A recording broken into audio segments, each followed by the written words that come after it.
బ్రతుకుతున్న ప్రాంతాల్లో ఎలాంటి మరణ సంబంధమైనటువంటి కార్యాలు ఏది జరిగినా కూడా దేవుడు మీ పక్షమున ఉండి మీకు నెమ్మది కలగజేసే దేవుడై ఉన్నాడు.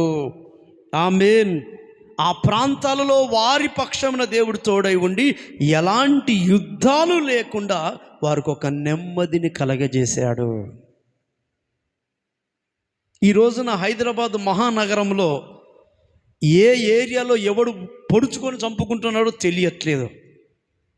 ఎలాంటి మరణ వార్తలు, ఎలాంటి పరిస్థితులు జరుగుతున్నాయో మనం ప్రతిరోజు చెవులతో వింటున్నాం, యూట్యూబ్లో చూస్తున్నాం. భయంకరమైన దుర్వార్తలు.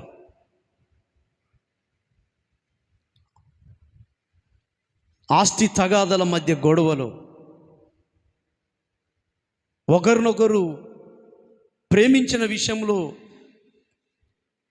ఆ విషయంలో గొడవలు, ఇలాగున రకరకాల గొడవలను బట్టి ఎన్నో భయంకరమైనటువంటి మరణ వార్తలు మనం వింటున్నాం.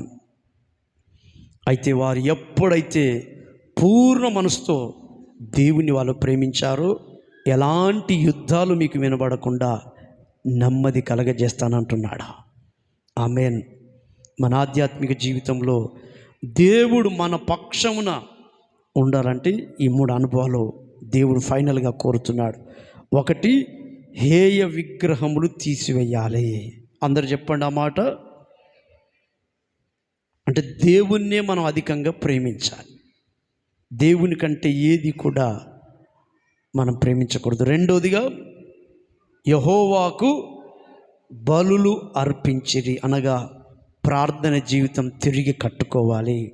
మూడోదిగా, వారు పూర్ణ హృదయంతో దేవునికి ప్రమాణం చేశారు.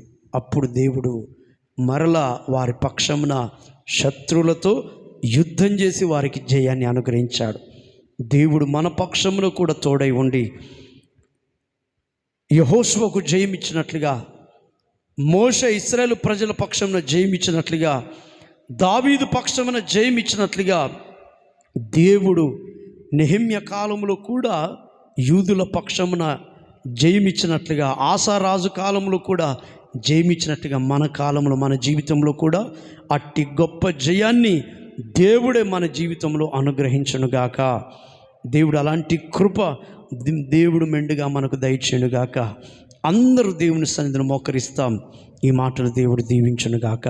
ఇదిగో నేను మీ పక్షంలో ఉన్నానని ప్రభు వాగ్దానం ఇస్తున్నాడు. ఈ రోజున దేవుడు నీ పక్షాన ఉండాలి అని అనుకుంటున్న మాట వాస్తవమే. అయితే దేవుని బిడ్డలారా,